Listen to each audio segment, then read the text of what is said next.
Assalamualaikum warahmatullahi wabarakatuh.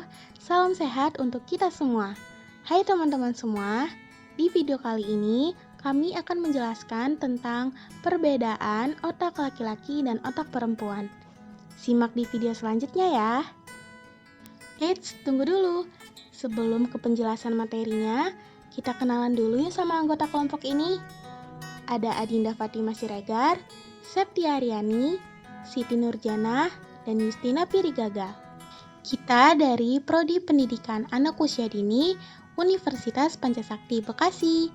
Saya akan menjelaskan tentang perbedaan struktur otak laki-laki dan perempuan.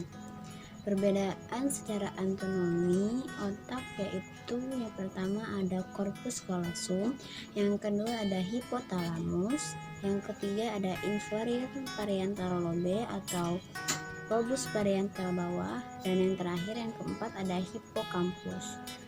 Perbedaan anatomi tersebut akan berimplikasi pada perbedaan cara dan gaya melakukan sesuatu, termasuk belajar.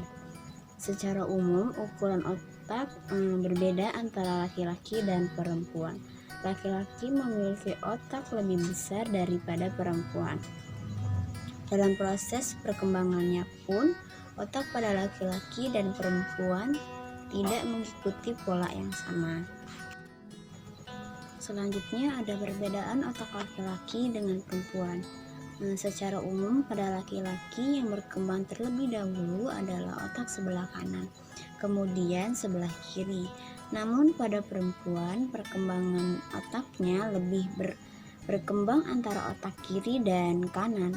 Pada usia 0 sampai dengan 6 tahun, perempuan otak kanan dan kirinya berkembang dengan cepat yang berimbang. Sedangkan pada laki-laki yang dominan berkembang adalah otak kanannya. Sehingga kita banyak mendapati pada usia sekolah siswa yang pintar dan berprestasi seperti pandai membaca, menulis, juara kelas, dan lain sebagainya didominasi oleh siswa perempuan. Memasuki usia 6 sampai dengan 12 tahun, otak laki-laki mulai berkembang secara berimbang antara otak kiri dan otak kanan.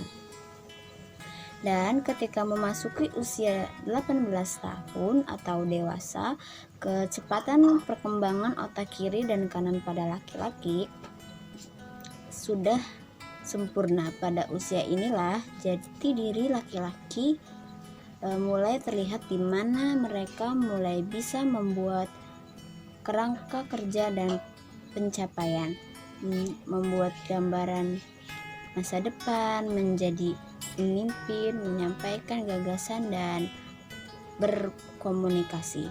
Selanjutnya ada perbedaan otak laki-laki dan perempuan.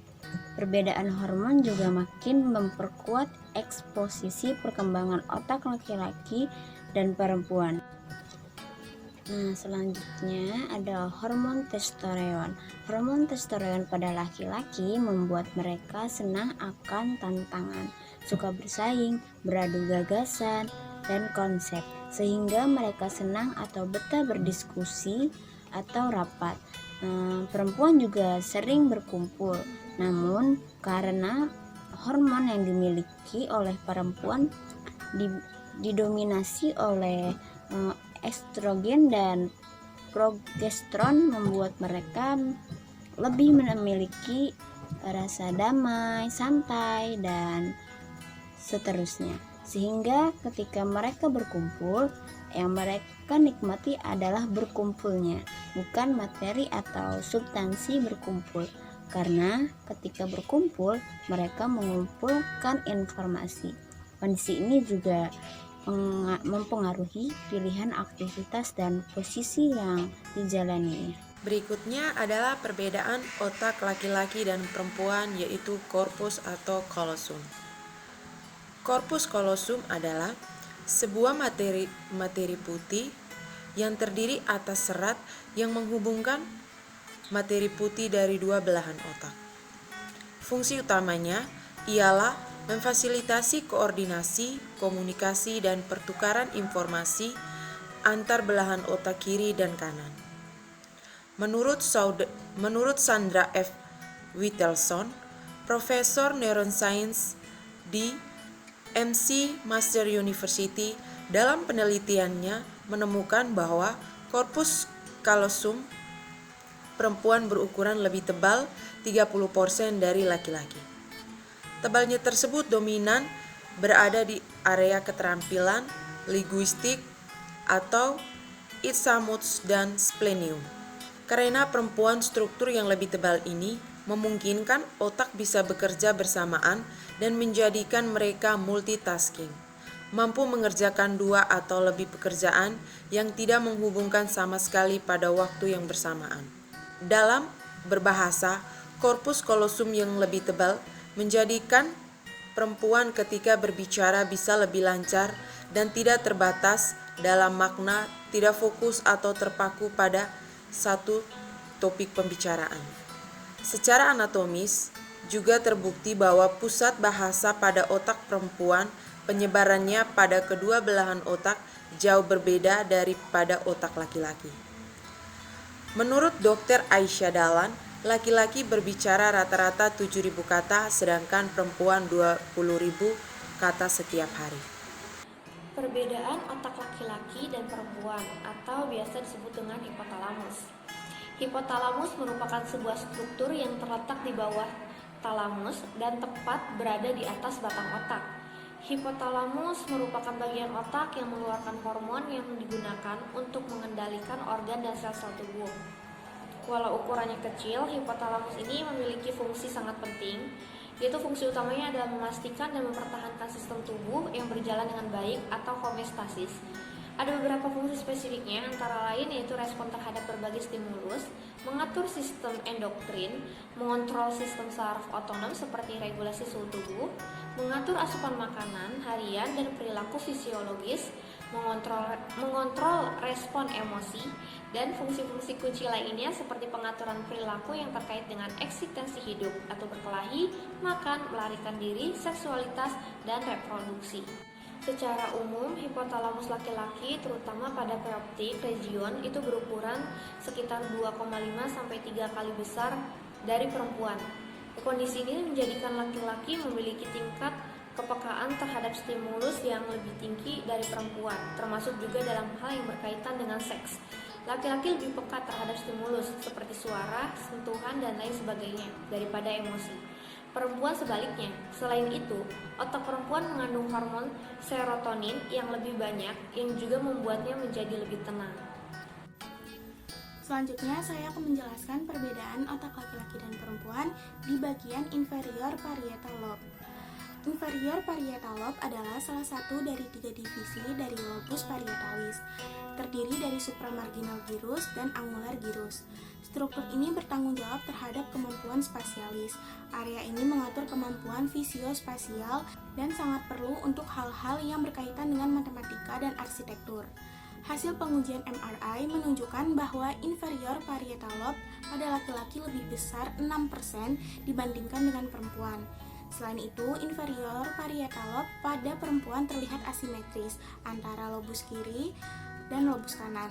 Kemampuan untuk membayangkan dan membangun model imajiner 3 dimensi dari sebuah gerakan, posisi, dan lainnya berkembang lebih baik pada laki-laki dibanding dengan perempuan.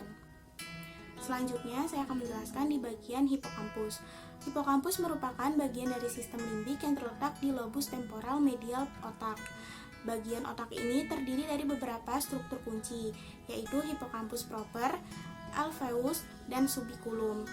Area ini bertanggung jawab atas ingatan atau memori baik jangka panjang atau jangka pendek, dan juga berperan dalam pembentukan memori, navigasi, serta spasial. Pusat memori hipokampus ini pada otak perempuan lebih besar ketimbang pada otak laki-laki. Oleh sebab itu, perempuan mampu mengingat sesuatu lebih lama, bahkan sampai detailnya. Kondisi ini pula menyebabkan laki-laki mudah lupa.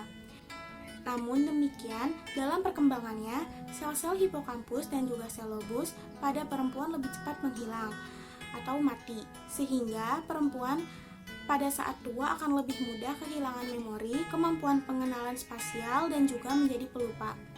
Kesimpulan yang bisa kita ambil dari penjelasan perbedaan otak laki-laki dan otak perempuan ini adalah peran otak tidak bisa dikesampingkan dalam proses kehidupan individu. Setiap individu akan berkembang mengikuti karakteristik biologisnya termasuk otak. Jenis kelamin yang berbeda ternyata juga memunculkan karakter otak yang berbeda. Maka di dalam setiap individu yang berbeda kelamin tersebut tersimpan potensi yang juga sama bedanya. Potensi tersebut harus bisa dioptimalkan dengan proses pendidikan yang sesuai. Struktur otak laki-laki dan perempuan yang berbeda menghasilkan cara dan gaya belajar yang berbeda juga. Laki-laki lebih mudah mempelajari sesuatu cara yang mengedepankan aktifan hands-on seperti praktikum, desain, merangkai alat, dan sebagainya, dan minim berkomunikasi. Lalu, perempuan lebih senang belajar dengan cara gaya yang berkaitan dengan komunikasi seperti ceramah, bercerita, berbicara, menulis, diskusi santai, atau presentasi.